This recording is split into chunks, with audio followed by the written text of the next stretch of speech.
السبت 14 من جانفي يناير تونس تطفئ الشمعة الأولى لسقوط نظام بن علي، وبالمناسبة نظمت احتفالات كبيرة بحضور عدد من الرؤساء العرب ومن بينهم الرئيس الجزائري عبد العزيز بوتفليقة. بوتفليقة تحادث مع نظيره التونسي منصف المرزوق على انفراد في قصر قرطاج، سيما في القضايا الجهوية والدولية ذات الاهتمام المشترك.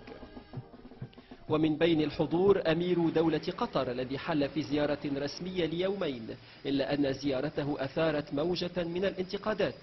ورغم أن حمد بن خليفة الثاني استقبل من قبل رئيس البلاد والوزير الأول، فإن السلطات التونسية استعانت بقوات الأمن لمنع مظاهرة مناهضة له. أكثر من 3000 متظاهر من التقدميين والشيوعيين تجمهروا أمام المسرح البلدي رافعين شعارات تندد بالزيارة، ولم يغب عن المتظاهرين أن يوجهوا ديجاج لأمير قطر. وفي حين قوبل عبد العزيز بوتفليقة بحفاوة كبيرة، فإن التونسيين لم يخفوا امتعاضهم من أمير قطر.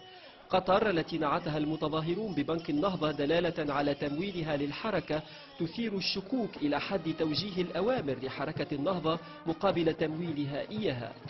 ولكن شعارات المتظاهرين ونعوت المنددين لم تحرك ساكنا لدى أمير قطر، الذي بدا ذا أريحية أمام الصحفيين قائلا: انتم شايفين اللي أنا أعلم رئيسكم كيف يوقف ويصافح، في دعابة لم تلقى استحسان الجميع.